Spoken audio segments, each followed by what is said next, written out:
Bom, espero que todos estejam me ouvindo.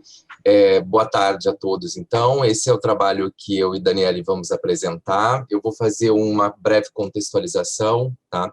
Essa é uma pesquisa, na verdade, de iniciação científica que acontece no Senai CETICT e que ela já tem 3 anos de duração, né? A gente vem fazendo um trabalho acerca desse tema e isso tem uma relação direta com a cor como uma das minhas áreas de pesquisa há alguns anos. Então eu tenho já levantado alguns materiais, né? Discutido isso em alguns artigos e inclusive, digamos assim, focar um pouco mais, né? Trazer um pouco mais isso para debates que levem em consideração de que modo esse elemento, que algumas vezes é tratado de uma maneira tão, digamos assim, eu acho, superficial, tende a representar questões muito específicas, né, da prática do design de moda.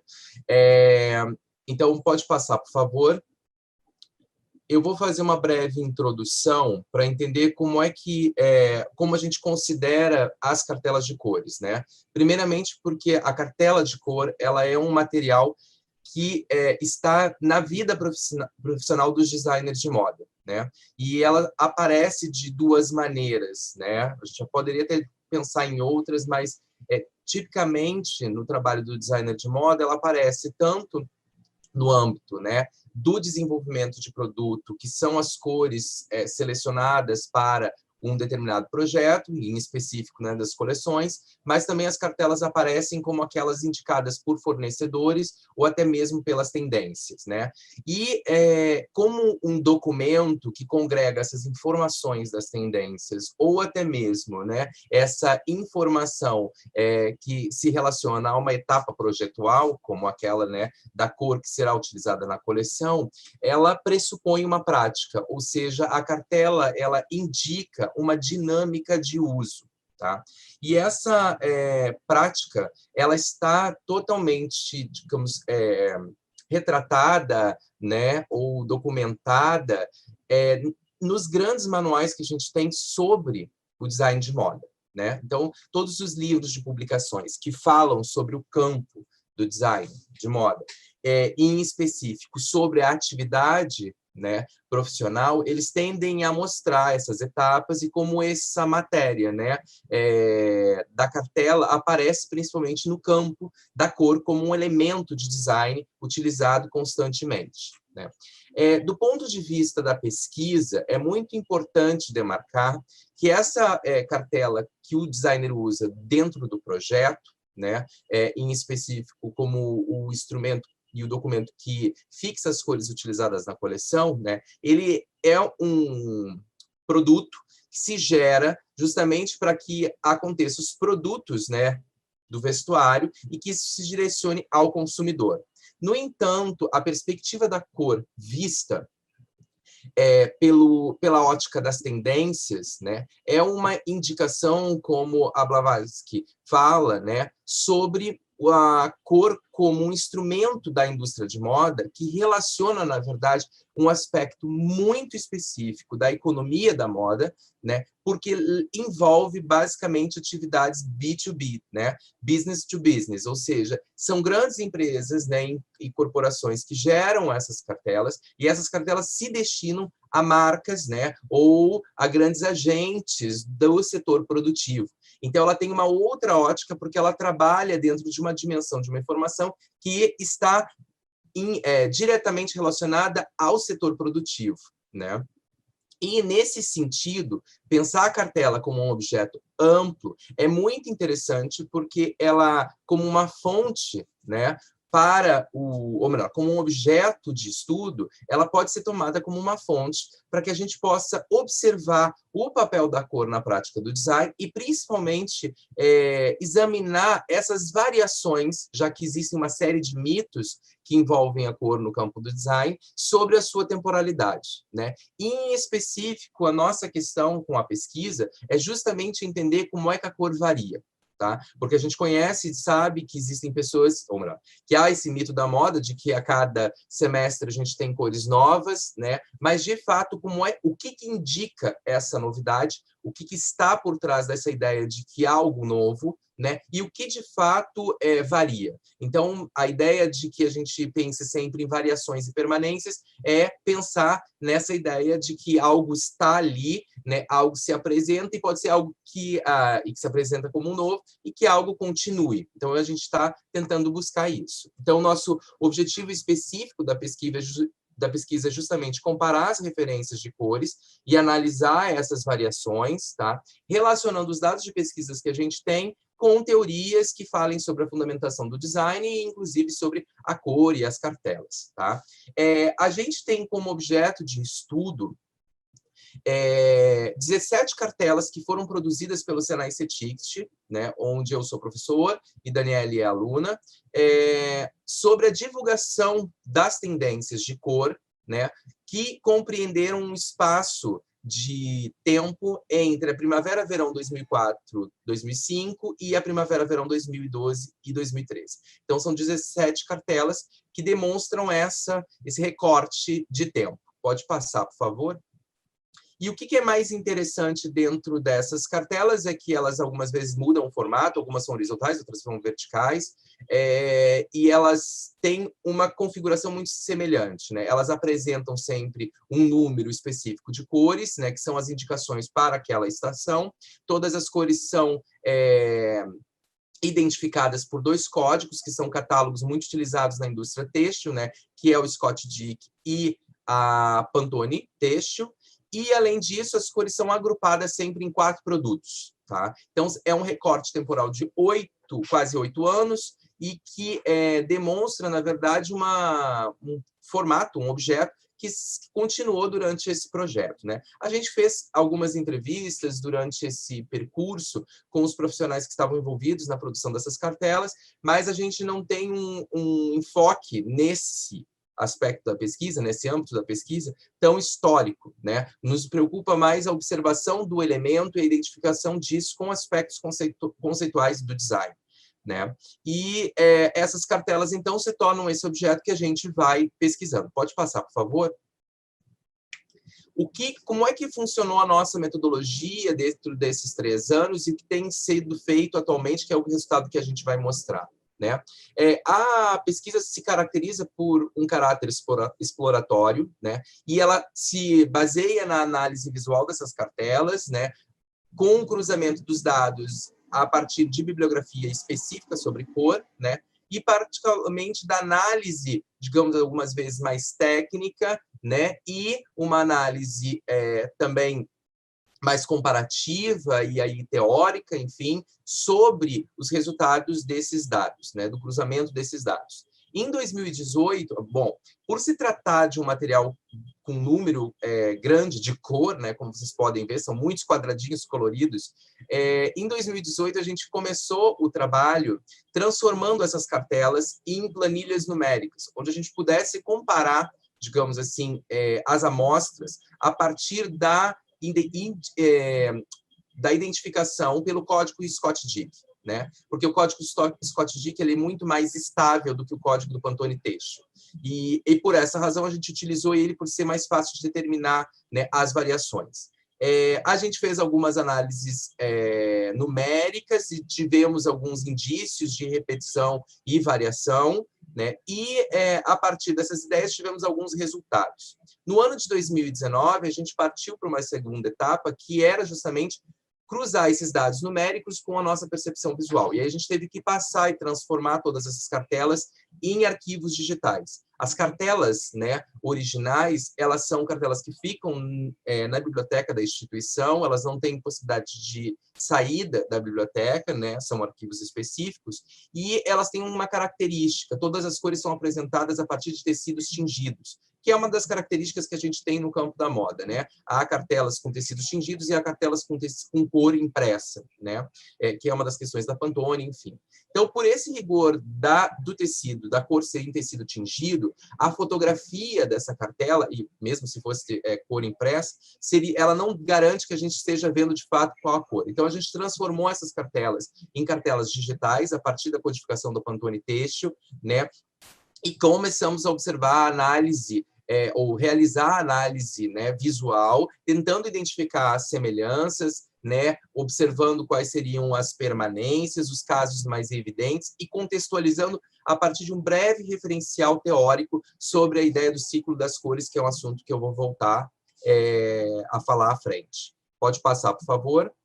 Então, a gente observa aqui que esses gráficos que a gente tem, né, sobre a variação das cores, eles demonstram como é que uma única tonalidade, como é o caso aqui da tonalidade 23 do Scott Dick, né, está presente no decorrer desses 8 anos, a partir dessas colunas que correspondem cada uma a uma estação, né, a uma cartela que indica uma estação específica.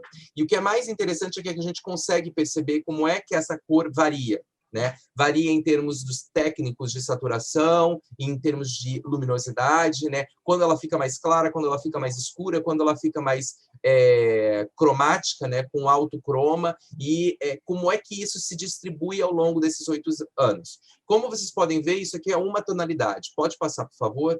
A dinâmica das outras tonalidades são muito diferentes, inclusive da ordem quantitativa, o quanto dessa cor aparece naquela estação. Então, a gente pode perceber que a dinâmica entre as cores não é, digamos assim, paralela, né? Cada uma tem um desenvolvimento dentro desse recorte temporal.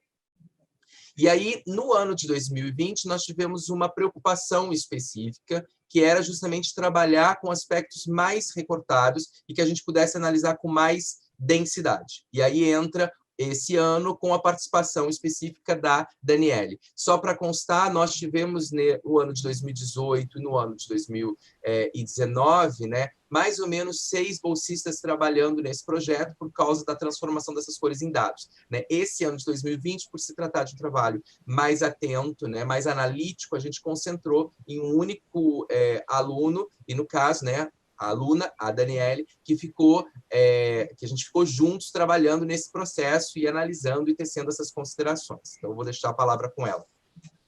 Pode passar aí, por favor. Gente, boa tarde.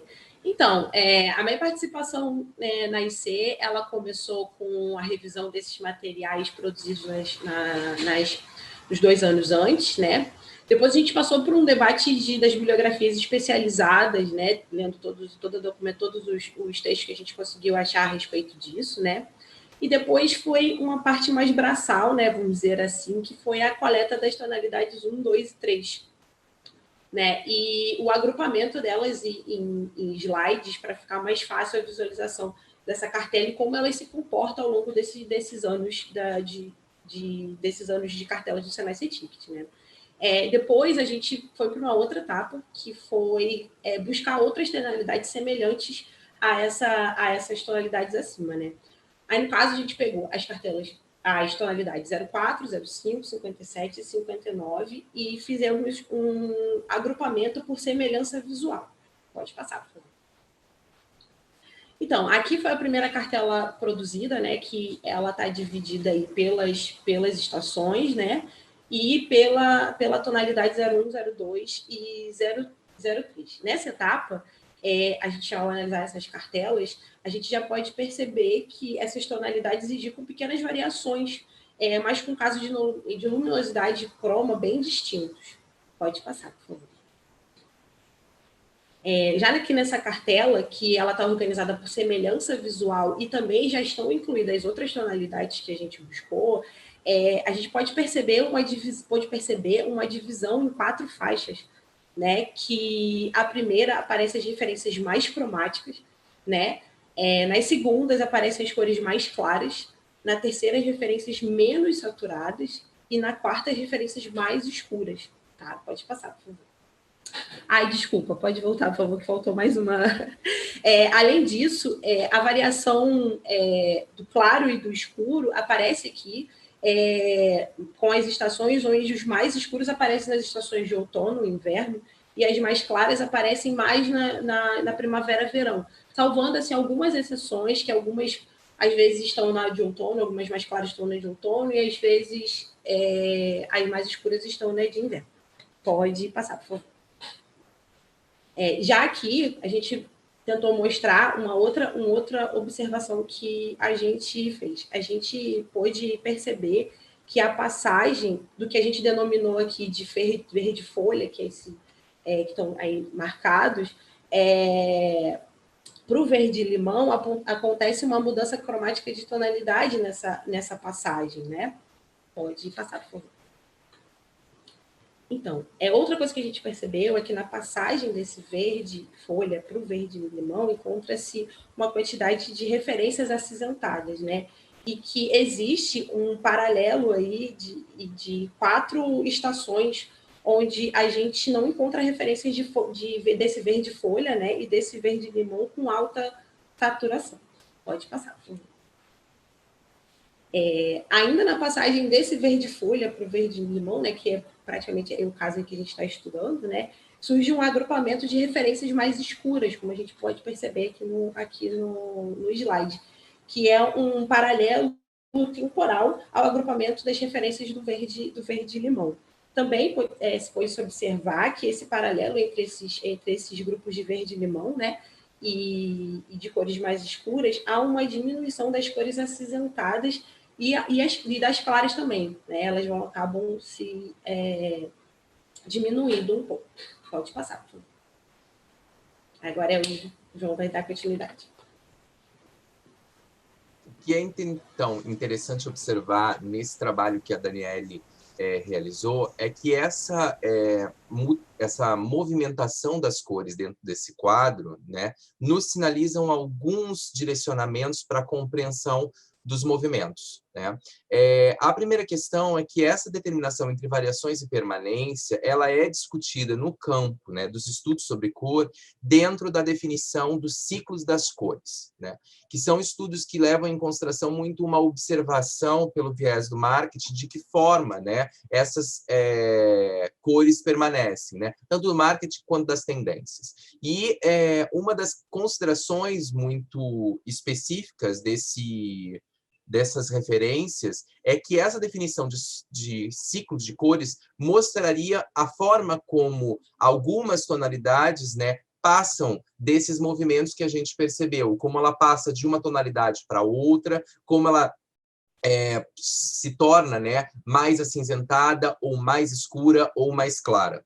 E nesses estudos que são referência, 2 estudos em específico, né, do Harold Linton e da Evelyn Brannon, eles sugerem uma cadeia, né, digamos assim, a forma como esse ciclo acontece, né? Então, existiriam fases cromáticas, acromáticas, multicoloridas, uma fase mais clara, tons mais terrosos, né? Geralmente, a finalização do ciclo ele vai fazer com que a cor vá se perdendo, né, croma, e que ela vá, como eles chamam, de uma fase mais violeta, para que um ciclo comece, né?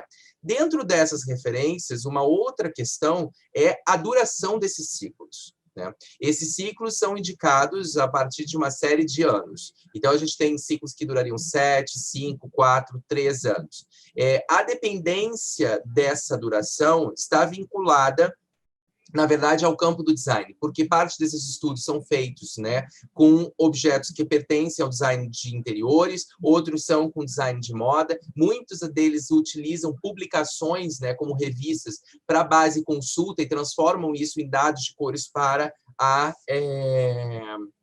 o trabalho. Então, a gente vê que existe, em relação às fontes, uma limitação também, porque a perspectiva de você estudar por uma revista configura um olhar dentro dessa indústria, já a perspectiva da cartela demonstra outro, mas a gente percebe que existe, né, uma semelhança em relação à indicação desses ciclos. A gente consegue observar, né, algumas dessas etapas e fases nas cartelas que a gente tem, ou nesse caso em específico, e nas outras anteriores que a gente já tinha realizado, né? No entanto, existe uma bibliografia recente, né, de um autor que faz uma análise específica sobre essa ideia de repetição dos ciclos, e ele tem algumas considerações que a Daniele vai comentar agora.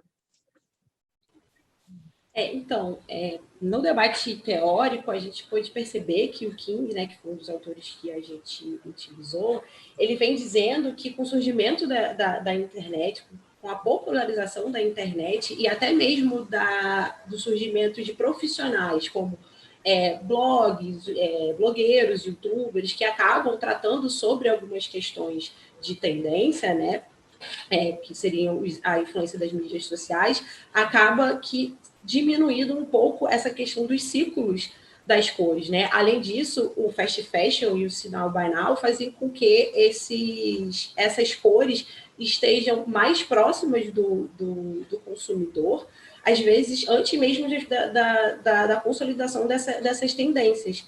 Então, a gente percebe que esses ciclos vêm diminuindo, principalmente a partir dos anos 90, né, por conta desses fatores, e que esses ciclos não passam mais por essa questão de, às vezes, não tem passado mais por essa questão de ser 7, 5, 4 ou 3 anos. A gente consegue já encontrar alguns ciclos de até 2 anos. Então, isso mostra para a gente como esse referencial, né, da cor, do ciclo da cor tem mudado bastante. Eu quero só chamar a atenção de uma questão, que eu já vou dar continuidade para as considerações finais, né, é que parte dessas pesquisas dos ciclos das cores levam em consideração alguns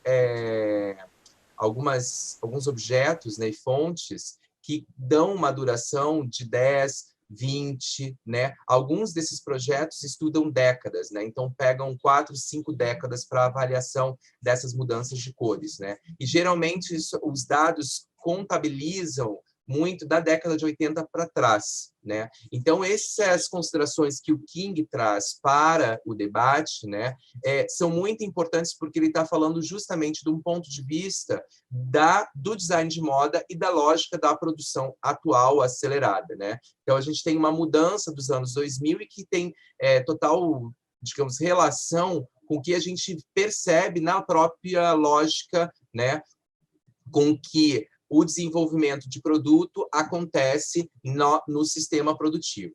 Então, por favor, pode passar. A gente percebe, então, e tem algumas considerações sobre essas cartelas, né, e a forma como a gente pode localizá-las ou contextualizá-las dentro do debate sobre a prática do design de moda. A primeira questão que a gente pode trazer, na verdade, a primeira consideração, é que as cartelas de cores do Senai CETICT, elas tendem a representar esses ciclos, né? Mas pelo limite desses 8 anos que a gente tem, desse recorte, que foi a duração que se teve, né, do projeto de criação dessas cartelas dentro da instituição, a gente não consegue, algumas vezes, ver, né, um panorama maior, né? Mas a gente já consegue traçar alguns perfis dessas cores, né? Ou alguns desses movimentos que se relacionariam a esses ciclos, mas que também já trazem questões para esse referencial teórico, visto que os ciclos não parecem obedecer essas indicações, né, tão, digamos assim, tão exatas como acontecem com as pesquisas realizadas até a década de 80. Outro aspecto que a gente percebe, cruzando os referenciais teóricos, né, e a nossa observação, é que essa ideia que King traz, né, de aceleração, de fato pode ser contextualizada dentro da aceleração, né, promovida pelo próprio sistema produtivo, a partir do modo de produção capitalista, né, que tende a envolver, e a própria ideia de uma moda fast fashion, né, da repercussão disso no modelo de difusão como sinal buy now, demonstram evidentemente que essa aceleração está em jogo, né? E que, na verdade, todas as empresas atualmente trabalham por pela lógica da aceleração. Não todas, porque eu não posso generalizar, mas que a gente tem um modelo dominante que se configura pela aceleração. E que, no design, a ideia da repetição, ou seja, de que a gente tem produtos, né, novos a todo momento, não se configura como, tendo em vista isso pela cor, não se configura como uma verdade, porque, na verdade a gente tem repetições de cores, né, mas a gente tem um processo de diferenciação. E isso se dá nas cartelas a partir da observação constante de tonalidades que variam 1 grau de saturação, 1 grau de luminosidade, ou seja, são variações muito pequenas, né? Que algumas vezes, assim, do ponto de vista da própria criação, do tingimento da cor, isso é muito sutil, né? Para que a gente possa obter essa diferenciação. Né? Dependendo do tipo de material têxtil, essa diferenciação nem é alcançada, porque essas cores são colocadas dentro de perfis muito restritos, né? Por exemplo, como é a fibra de algodão ou a fibra de poliéster. Então, você talvez precise gerar uma expectativa sobre como você obtém essa cor em outros materiais, ou inclusive em materiais têxteis que fundem, né?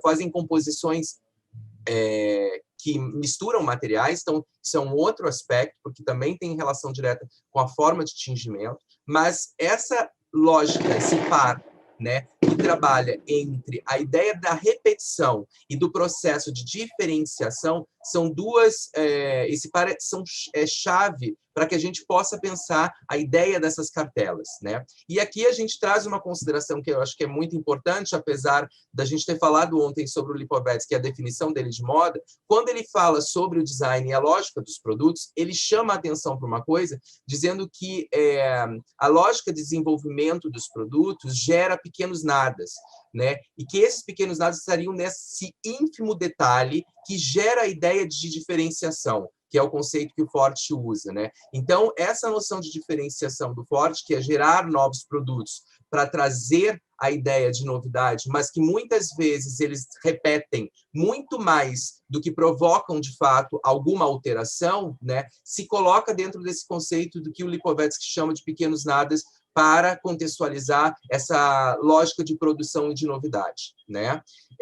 A partir disso, o que é muito importante na pesquisa e que tem se tornado cada vez mais digamos assim, um interesse, uma atenção por conta das indicações e dos resultados, é que pensar essa diferenciação está não tanto no aspecto da unidade da cor, mas em si como ela está combinada e agrupada.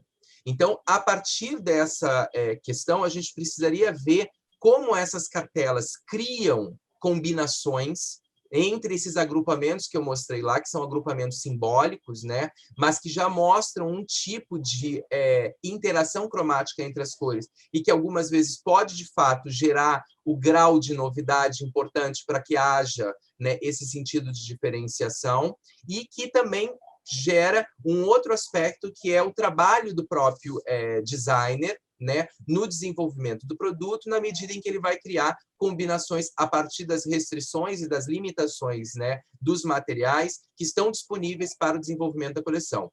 Um outro aspecto de consideração muito importante aqui é que essa dimensão da combinação, ela de fato se coloca como uma estratégia de desenvolvimento de produto que se vincula a um dado que é pouco variável, que a gente chama de estilo e identidade da marca. Então, quando a gente está falando dessa noção da tendência, a gente algumas vezes parece, né, remeter a uma ideia de uma variação constante.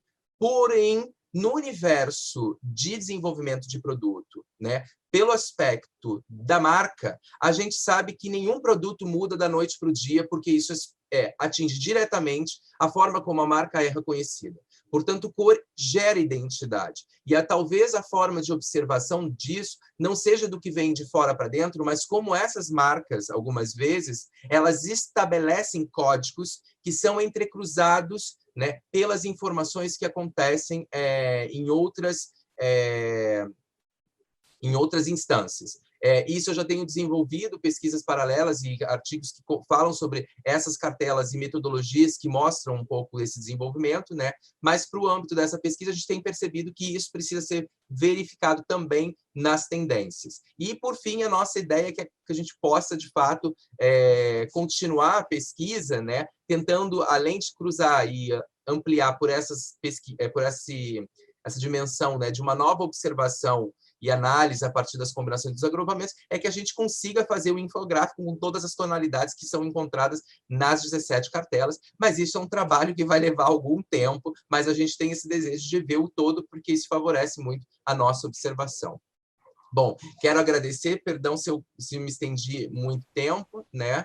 E se a Daniela quiser falar alguma coisa também para o encerramento, por favor. Esse trabalho foi bem interessante para mim enquanto estudante de design, né, de moda, que me fez perceber que quanto a cor é importante até mesmo antes da gente pensar em muitas outras coisas, né? O próprio King fala muito isso, que se duvidar, a cor é o primeiro elemento, porque é o que vai tingir o tecido para a gente poder produzir os produtos, por exemplo, né? E que o quanto que separar essas tonalidades, né? Às vezes parece, olhando assim, parece uma coisa fácil, né? Mas realmente é uma coisa que no olho são pequenas coisas que você às vezes não consegue perceber, às vezes você não consegue nem perceber a diferença de tão pequena que a diferença é, mas foi um trabalho muito legal de realizar e vamos que vamos. Muito obrigada a todos, gente.